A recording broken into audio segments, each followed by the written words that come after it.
Hey guys, welcome back to Contest Prep University. I'm Joe Klemczewski with Adam Atkinson. We're going to talk about posing for first-time competitors. And again, man, this was part, Adam, of something I really liked as a new competitor, because this is all self-expression. You get to show who you are. I grew up in the era looking at people like Flex Wheeler and Lee Labrada.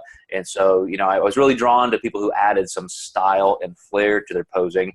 And really kind of like the artistry of free posing, the night routines. But you got to learn the basics. You know, you gotta just even learn how to position your body and flex the right things and how to stand during the symmetry round. So what's the advice you give your first-time competitors?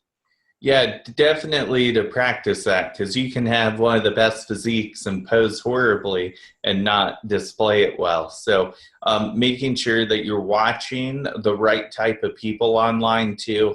Different federations will have different posing requirements. So I've seen a lot of people over the past couple of years. I actually saw a girl in women's figure accidentally hit a bikini front pose, and when she saw quarter turns were happening, this poor girl had no idea what she was doing. I felt so bad for her. It was you know, it was definitely a different federation, and I think unless you were a coach that knew exactly what that federation called for, you know, if you were coming from the NPC, you had no idea that they did quarter turns.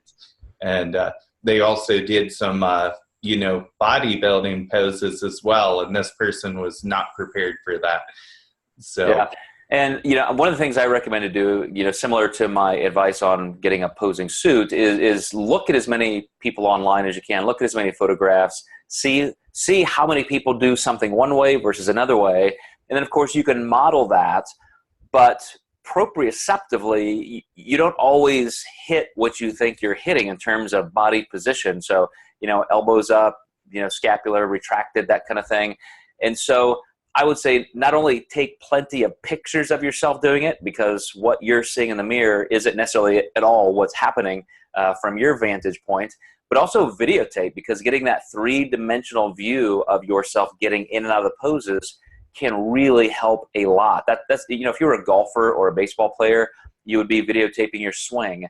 And so I think that's something a lot of people miss. They just start practicing, but they're sometimes practicing the wrong things. yeah, I think too, practicing without mirrors towards the end of a contest or near a contest is key, because you don't get to see yourself with mirrors out there when you're posing. And then just developing some mental cues. Like you said, scapular retraction is huge. And that's something I always tell my clients, is to try to unbind everything back there and get it opened up. Yeah, hip flexors, you know, your knees being too bowed or not too neutral. You know, these are the kind of things a lot of promoters and a lot of coaches have posing classes. And so, you know, if you're a new competitor, I would very early on try and find some way to get that kinesthetic coaching, where somebody's putting their hands on you and showing, you know, do this, do this, do this. Because like I said, if you start practicing the right things sooner, it's going to become much more fluid, much more natural. So, Adam, do you help clients with posing? Like when they're sending you progress photos, are you saying, oh, hey, by the way, even though I'm looking at you for structure and condition, you know, you got to fix this? Yeah, I will usually kind of draw something, edit that photo and circle something I want them to fix. And a lot of my people use posing coaches because they're online clients, but I will help adjust that as they are sending check-ins and kind of prepare them for that. Some of my clients might not even be working with a posing coach, and I say, I want you to try your best now so we can see how much work we need to put into this before your big day. Absolutely, and I do the same thing. Sometimes I'll look at somebody, look at their physique, and I'll go get a picture from online of a certain competitor and say, look, because of your body shape, symmetry, I think you would look really good doing this pose this way. And a lot of that feedback is just great. But the last thing I want to cover is practice time, because this can be pretty tough on stage. So do you tell your clients to practice a certain amount per day? Yeah, I do tell clients to try practice in short sessions most of the time. So I'll tell them to do maybe 4 5-minute sessions a week of just posing. And the reason I do that is if they pose too long, they're very likely to let some bad habits come in as they get tired. And then I'll tell them to do 1 20-minute continuous a week usually. Especially if they're in bodybuilding or like women's physique, I really want them staying on those hip flexors and making sure that they videotape that and they're keeping those legs in the whole time.